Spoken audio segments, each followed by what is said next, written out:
హోంశాఖ మంత్రి అనిత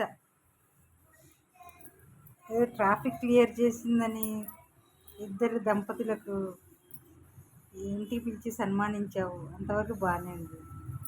వాళ్ళ వెనక భాగవతం చూసి నివ్వెరపోయావా? సన్మానం చేసిన చేతులతోనే సహాయం చేస్తావా?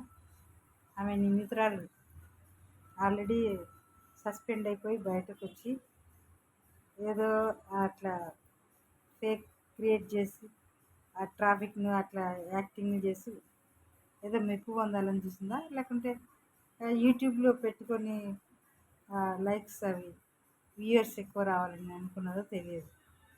మొత్తానికి ఆమె ప్రవర్తన బాగాలేదని, ఆమె దొంగ సర్టిఫికేట్ ఇచ్చిందని తీసేశారు.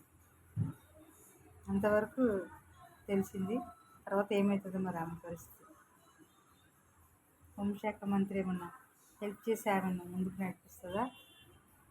అదొక కొందరికి గుణపాఠం కూడా. మనం ఏదన్నా వెనక మన మన తప్పులుంటే అవి కప్పులు పుచ్చుకోవడానికి ఇంకా ఏదన్నా చేయాలని ముందు ముందు పోయి చేస్తే దొరికిపోతారు. దొంగలు ఎప్పటికైనా దొరుకుతారు. తప్పు చేసిన వాళ్ళు ఎప్పుడైనా బయటపడతారు. కర్మ ఎవరిని వదలదు. Wait and see. ఎవరు అంతెందుకు మరి ఇట్లా దొంగ సర్టిఫికెట్లు పెట్టి డిఎస్సిలో వాళ్ళ భర్త ఆదాయాన్ని దాచిపెట్టి, కానిస్టేబుల్ ఆదాయాన్ని దాచిపెట్టి, సంరక్షకుడు అని పెట్టి, అదంతా అబద్ధాలు, ఫేక్ ఎందుకు చేయాలి? ఇవాళ రేపు ఫేక్ వాళ్ళే చలామణి అవుతున్నారు. నీతి నిజాయితీగా మంచిగా కుటుంబాన్ని పోషిస్తూ మంచిగా ఉండేటోళ్ళకి లేదు కాదు. ఆమె ఫేక్ సర్టిఫికెట్లు పెట్టి డిఎస్సిలో టీచర్ జాబ్ అని పిల్లలకి ఎట్లాంటి విషయాలు బోధించదు మరి వాళ్ళ నిజంగా టీచర్ అయింది. అసలు టీచర్గా మాత్రం ఎంత కరెక్ట్గా ఉన్న వాళ్ళే టీచర్గా ఉండాలి. ఎందుకంటే పిల్లల భవిష్యత్తు కదా అది.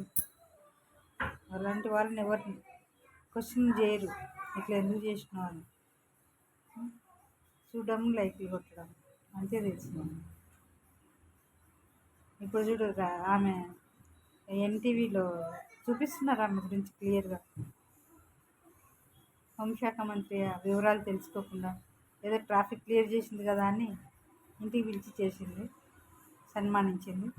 తీరా చూస్తే ఆమె ఒక ఏదో ఫేక్ చేసిందని వార్తల్లో నిలిచింది. అట్లుంటాయి కొన్ని భాగవతాలు.